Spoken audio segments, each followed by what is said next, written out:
तो चलिए स्टार्ट करते हैं हमारा लेक्चर नंबर 9। और जैसे कि मैंने आप सभी को बोल रखा है कि 500 से ज़्यादा क्वेश्चन हम कराने की कोशिश करेंगे। लगभग 250 क्वेश्चन हम कर चुके हैं और 250 क्वेश्चन के आगे अब हम करने जा रहे हैं। वीडियो अच्छी लगती है तो मैंने जैसे बताया आप सभी को कि लाइक ज़रूर करना है, और अगर ज़्यादा ही अच्छी लगती है तो सब्सक्राइब करना है, ठीक है। और आगे बढ़ते हैं विदाउट एनी टाइम वेस्ट। कोई भी क्वेरी होगी तो आपको कमेंट बॉक्स में ज़रूर बताना है। तो जो पहला क्वेश्चन है हमारा, निम्न में से उत्तराखंड की कौन सी महिला को भारतीय सेना में 2020 में मेजर जनरल के पद पर नियुक्त किया गया, ठीक है। तो उत्तराखंड की कौन सी महिला को भारतीय सेना में 2020 में मेजर जनरल के पद पर नियुक्त किया गया? तो जो इसका आंसर होगा, इसका जो आंसर हो जाएगा हमारा ऑप्शन सी हो जाएगा, स्मिता देवरानी को, ठीक है, भारतीय सेना में 2020 में मेजर जनरल के पद पर नियुक्त किया गया है, ठीक है। इस चीज़ को ध्यान रखिएगा, इम्पॉर्टेंट है। आगे बढ़ते हैं, निम्न में से भारत के किस प्रधानमंत्री द्वारा लाल किले से उत्तराखंड राज्य निर्माण की घोषणा की गई थी? तो मैं यहाँ पे 2-3 चीज़ें आपको बता देता हूँ और फिर आंसर पे जाएंगे हम लोग। देखिए यहाँ पे 2-3 चीज़ें बताना इम्पोर्टेंट है। देखिए जब घोषणा की गई थी तो ये की गई थी 1996 में, ठीक है, 15 अगस्त 1996 में घोषणा की गई थी। उसके बाद उत्तर प्रदेश राज्य पुनर्गठन आयोग बनाया गया था 2000 में, और फिर 1 अगस्त 2000 में बिल लोकसभा में रखा गया। फिर 10 अगस्त 2000 को ये राज्यसभा में आया और 28 अगस्त को इसको मंजूरी दी गई, यानी उत्तराखंड को बनने के लिए राष्ट्रपति की मंजूरी दी गई। ये चीज़ें आपको पता होनी चाहिए। तो 15 अगस्त 1996 में HD Deve Gowda, A option, HD Deve Gowda के द्वारा ये घोषणा की गई कि उत्तराखंड एक नया राज्य बनेगा। फिर उस तरीके से जैसे मैंने ये बताया कि राज्य पुनर्गठन आयोग बनाया गया 2000 में, फिर ये लोकसभा में आया, फिर राज्यसभा में आया और फिर मंजूरी मिल गई 28 अगस्त 2000 को, ठीक है। फिर इस टाइम पे जो प्रधानमंत्री थे हमारे थे अटल बिहारी वाजपेयी जी, और जो हमारे राष्ट्रपति थे KR नारायण जी थे, ठीक है, नारायण जी थे। इस चीज़ को ध्यान रखिएगा, बहुत इंपॉर्टेंट है और यहाँ से क्वेश्चन पूछे जा सकते हैं बार बार, ठीक है। आगे बढ़ते हैं, निम्न में से कौन सा युग्म गलत है? तो गलत पूछा गया है। तो कफनी ग्लेशियर आप सभी को पता है बागेश्वर में है। इसके अलावा सुंदर डूंगा जो ग्लेशियर है वो भी कहाँ है? बागेश्वर में है। फिर इसके बात करें तो रालम ग्लेशियर भी कहाँ है? पिथौरागढ़ में है। रालम हो गया, नामिक हो गया, पॉन्टिंग हो गया, पिनौरा हो गया, गोवना खना हो गया, ये सारे के सारे आपको कहाँ देखने को, गोवना खान जो ग्लेशियर है ये सारे के सारे आपको पिथौरागढ़ में देखने को मिलेंगे। जो खतलिंग ग्लेशियर है वो टिहरी में देखने को मिलेगा, और खतलिंग ग्लेशियर से भिलंगना नदी निकलती है। ये सभी मैंने आपको बताया था। तो गलत पूछा गया है। मैंने आप सभी को बोला था कि क्वेश्चन पूरा पढ़ना है, ऑप्शन सारे पढ़ने, चाहे आपको आता है नहीं आता है, ठीक है। तो जो आपका आंसर हो जाएगा इसमें गलत पूछा गया तो नामिक ग्लेशियर हो जाएगा, और नामिक आप सभी को पता है ये कहाँ है? ये आपका पिथौरागढ़ में है। फिर आगे बढ़ते हैं, कुड़िंद मुद्राएं प्राप्त हुई है। तो जो कुड़िंद मुद्राएं हैं कहाँ से प्राप्त हुई हैं? तो ए ऑप्शन है तथ्यूड टिहरी गढ़वाल, बी ऑप्शन है कत्यूरी घाटी कुमाऊं, यहाँ पे बी होना चाहिए था और यहाँ पे सी होना चाहिए था। सी ऑप्शन है देवडुंगा उत्तरकाशी, या डी ऑप्शन है इन सभी स्थलों में से। तो जो इसका जो आंसर हो जाएगा वो हो जाएगा डी ऑप्शन, इन सभी स्थानों में कुड़िंद मुद्राएं प्राप्त हुई है। तो ध्यान से देख लीजिएगा इनको, इनसे क्या पता आपके पास सिर्फ ऑप्शन यही वाला ऑप्शन आ जाए या यही वाला ऑप्शन आ जाए, है ना। इस तरीके से आपको ध्यान से देखनी है चीज़ें। फिर आगे बढ़ते हैं, हाँ, फिर यहाँ पे भी इसी तरीके से हो गया ABC, ठीक है। तो निम्न में से कौन मैती आंदोलन के जनक है? तो ये क्वेश्चन आई थिंक मैंने पहले भी पूछा था और उस टाइम पे मैंने बताया था आपको कि मैती आंदोलन के जो कर्ता धर्ता है, जनक है, वो है one and only Kalyan Singh Rawat. याद रखिएगा, कल्याण सिंह रावत। इसके अलावा आप सभी को पता है जो चंडी प्रसाद भट्ट है, सुंदरलाल भोगड़ा है, गौरा देवी जी हैं, ये सारे के सारे इन्वायरमेंटलिस्ट रहे हैं। चंडी प्रसाद भट्ट की बात करें तो दसोली ग्राम स्वराज सभा इनके द्वारा स्थापित की गई थी, ये ध्यान रखिएगा ज़रूर, ठीक है। फिर आगे बढ़ते हैं, फिर आगे है हमारा उत्तराखंड में देवभूमि सॉफ्टवेयर संबंधित है। तो जो देवभूमि सॉफ्टवेयर संबंधित है वो है, इसका जो आपका ऑप्शन हो जाएगा वो हो जाएगा आपका सी ऑप्शन, है ना। तो ये हो जाएगा भू अभिलेखों से आपका ये सी ऑप्शन सही हो जाएगा। भू अभिलेखों से संबंधित है आपका देवभूमि सॉफ्टवेयर। फिर आगे बढ़ते हैं। उत्तराखंड के किस जनपद में धौली गंगा जल विद्युत परियोजना स्थित है? तो जल विद्युत परियोजना धौली गंगा जल विद्युत परियोजना। देखिए, उत्तराखंड में दो धौली गंगा आपको देखने को मिलेगी। एक तो आपको पूर्वी धौली गंगा देखने को मिलेगी, ठीक है, और एक आपको पश्चिमी धौली गंगा देखने को मिलेगी, ठीक है।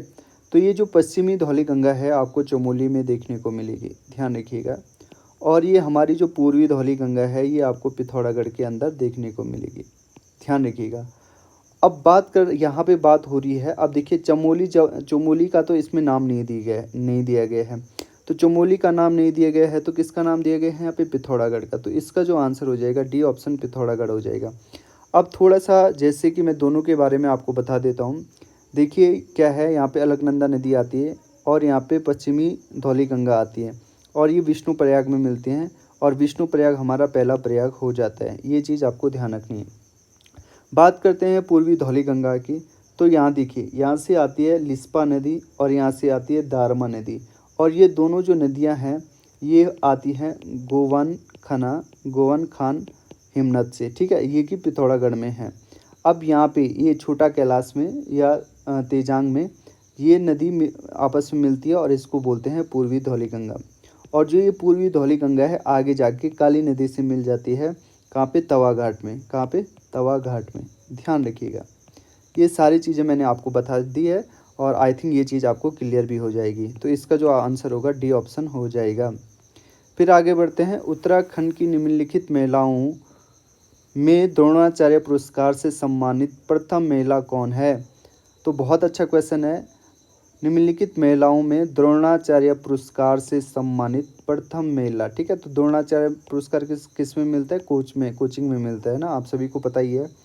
तो जो इसका जो आंसर हो जाएगा वो हो जाएगा डी ऑप्शन हंसा मनराल। इम्पॉर्टेंट नेम है उत्तराखंड में, अगर हम स्पोर्ट्स की बात करें तो हंसा मनराल, ठीक है। और ये किससे रिलेटेड थी? वेट लिफ्टिंग से रिलेटेड थी, ठीक है। और ये कहाँ की रहने वाली थी? जहाँ तक मुझे पता है ये पिथौरागढ़ की रहने वाली हैं, ठीक है। अगर जिसको पता है तो वो कमेंट बॉक्स में ज़रूर लिखिएगा, ठीक है। तो आगे बढ़ते हैं। अब बात करते हैं किस गढ़वाल नरेश ने गुरु राम राय को आश्रय प्रदान किया था? तो किस गढ़वाल नरेश ने किया था?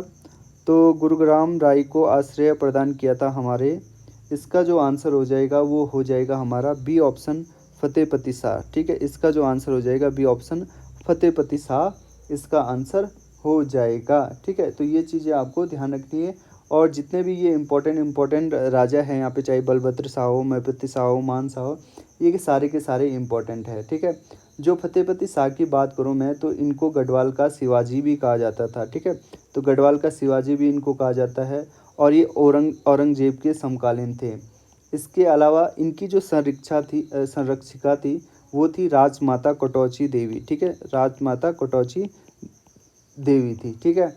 और इनके टाइम पे गढ़वाल का स्वर्ण युग भी कहा जाता है, ठीक है।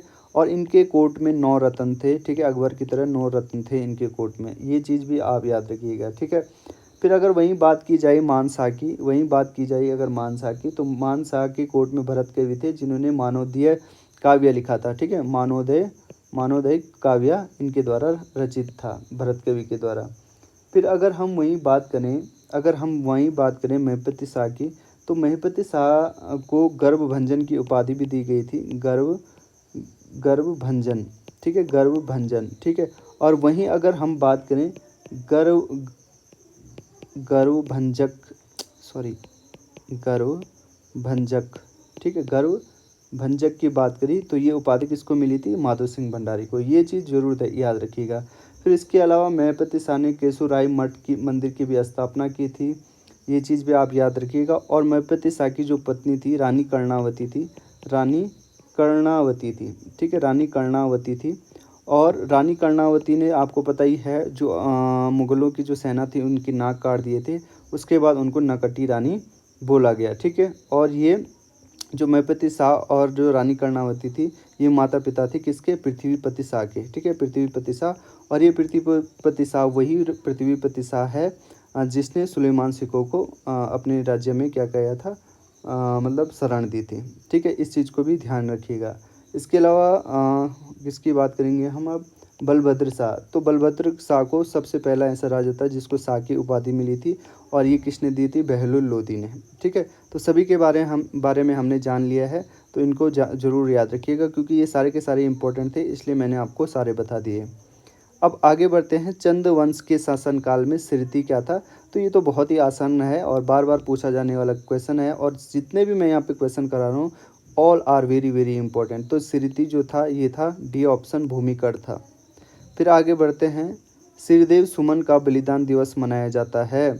तो देखिए, जो मैंने आपको पहले भी बताया था, जो टिहरी राज्य आंदोलन है ना, टिहरी राज्य आंदोलन, it is very very important. Tehri राज्य आंदोलन it is very very important.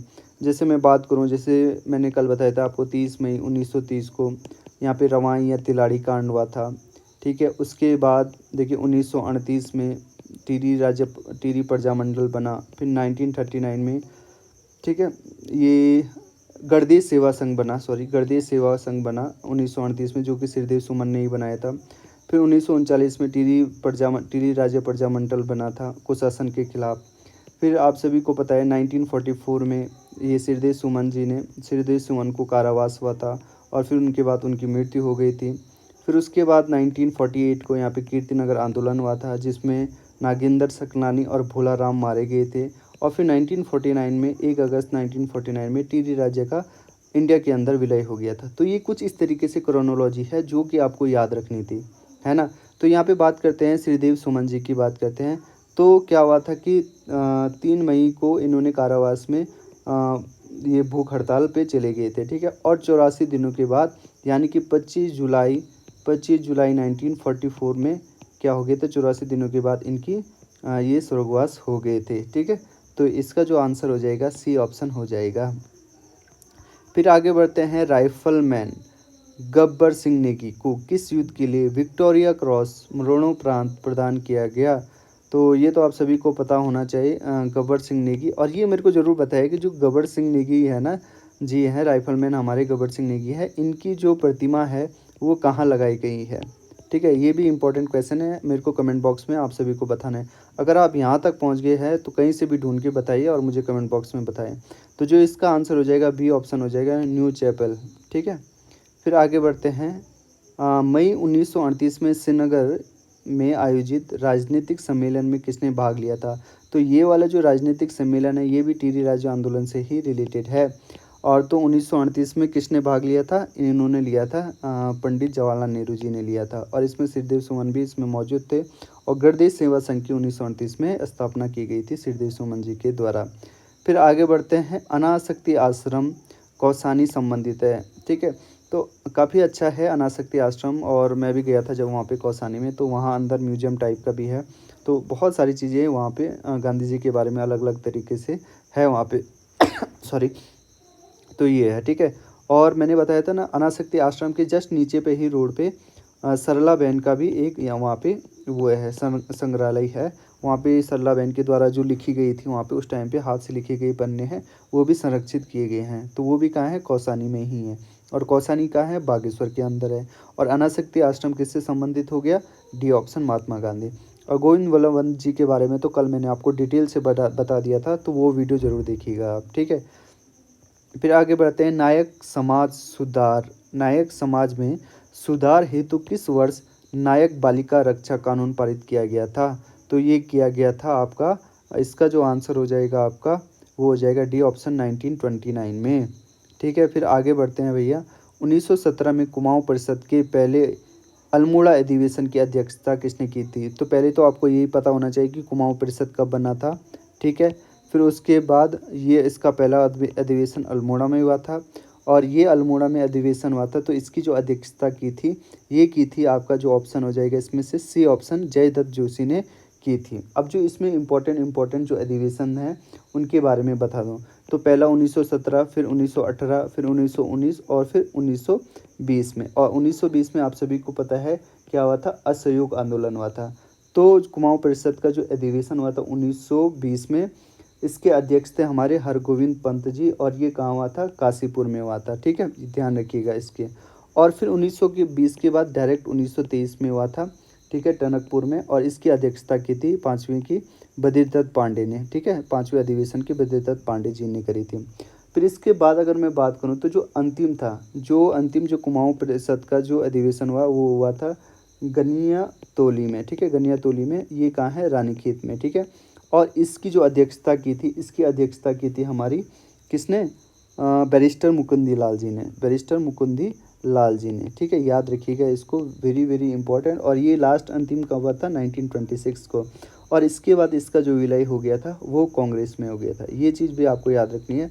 सारी चीज़ें मैंने आपको यहाँ पे बता दी है। फिर आगे बढ़ते हैं। यूनेस्को द्वारा लोक उत्सव रामायण को विश्व के अमृत संस्कृत धरोहर, अमृत मतलब इंटेंजिबल हेरिटेज में सम्मिलित किया गया था। यह उत्सव किस जनपद में स्थित है? तो कल मैंने रामायण के बारे में आपको बहुत अच्छे से बता दिया था, उसको बहुत अच्छे से डिस्कस किया था। क्या है ना, जो नई चीज़ आ रही है ना, मैं उसको अच्छे से डिस्कस कर रहा हूँ। फिर वो जब रिपीट हो रही है ना, उसको मैं डिस्कस नहीं कर रहा हूँ। क्यों? क्योंकि आपने पीछे वाली वीडियो देखनी है ना। तो जो इसका सिंपल आंसर हो जाएगा डी ऑप्शन हो जाएगा, चमोली में। और कब हुआ था? 2009 में। थोड़ा बता ही देता हूँ यार, जो नए वाले भी तो हैं। फिर जैसे कि देखिए, मैंने आपको एक चीज़ बोली यार, कुछ चीज़ें ऐसी हैं ना उत्तराखंड में, वो बार बार पूछी जाने वाली हैं। मतलब हो सकता है रिपीट ना हो क्वेश्चन, बट उससे रिलेटेड कुछ ना कुछ क्वेश्चन पूछे जाए। उन्हीं में से है जो हमारी 5 जो जनजातियां हैं ना उत्तराखंड में, उनसे घुमा फिरा के क्वेश्चन पूछे जाते हैं। चाहे वो और नृत्य वाले जो पार्ट हैं, या उत्तराखंड में जो राज्य उत्तराखंड बनने में जो आंदोलन हुआ उससे रिलेटेड क्वेश्चन हो गया, टिहरी राजा आंदोलन हो गया। तो इनसे जो क्वेश्चन है वो बार बार पूछे जाते हैं, है ना, इन थीम से। तो आपको इनके बारे में अच्छे से याद होना चाहिए।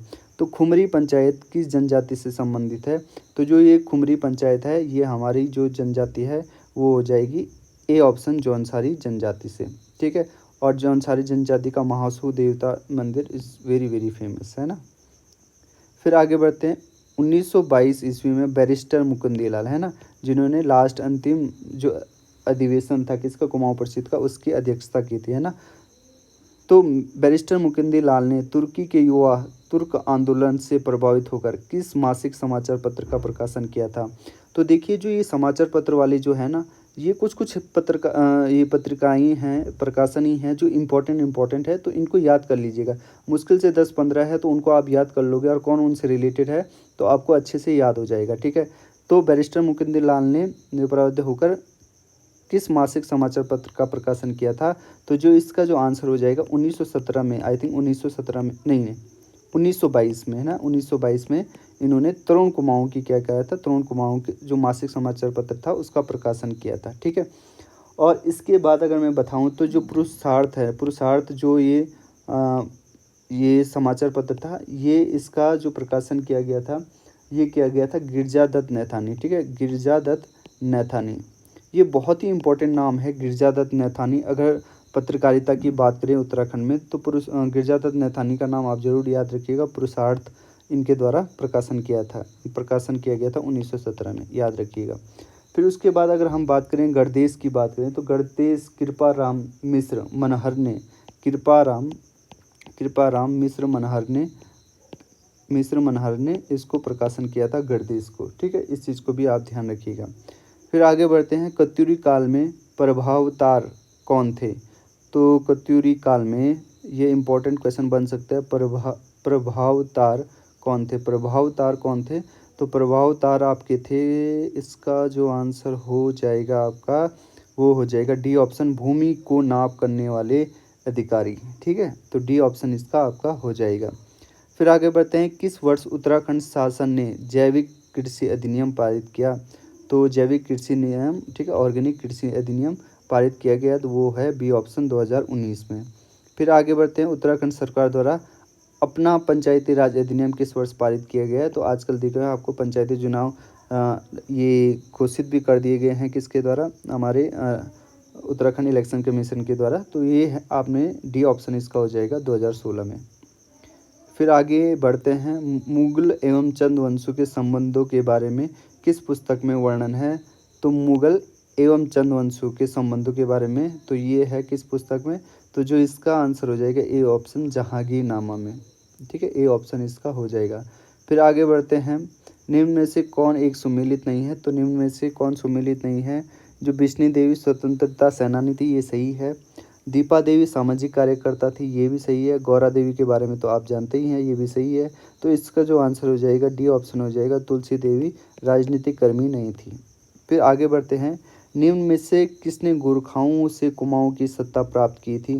तो जैसे कि मैंने आपको बताया था ना, 1805 से लेकर 1815 तक पूरे गढ़वाल और कुमाऊं पे किसका रीजन था, किसका राज था? वो था गोरखाओं का। ठीक है, उसके बाद गोरखाओं को किसने हराया? गोरखाओं को अंग्रेजों ने हराया। ठीक है, फिर उसके बाद संगोली की संधि वगैरह ये सारी चीज़ें हुई थी। और उसके बाद कौन प्रथम कुमाऊं कमिश्नर बने थे? ई गार्डनर बने थे। तो यानी कि इसका जो आंसर हो जाएगा वो क्या हो जाएगा? बी ऑप्शन, ई गार्डनर इसका आंसर हो जाएगा। ठीक है, फिर आगे बढ़ते हैं, निम्नलिखित में कौन सा एक सही सुमेलित नहीं है? वन्य जीव विहार और जनपद। देखिए, गोविंद राष्ट्रीय उद्यान और गंगोत्री राष्ट्रीय उद्यान दोनों ही उत्तरकाशी में, अस्कोट पिथौरागढ़ में बार बार पूछा जाने वाला है, बिनसर अल्मोड़ा में, ये तो आसान क्वेश्चन है। यहाँ पे सोना नदी जो वाइल्ड लाइफ सेंचुरी है वो मैंने बताया था आपको कल, नैनीताल और अल्मोड़ा में नैनीताल और पौड़ी में फैली हुई है।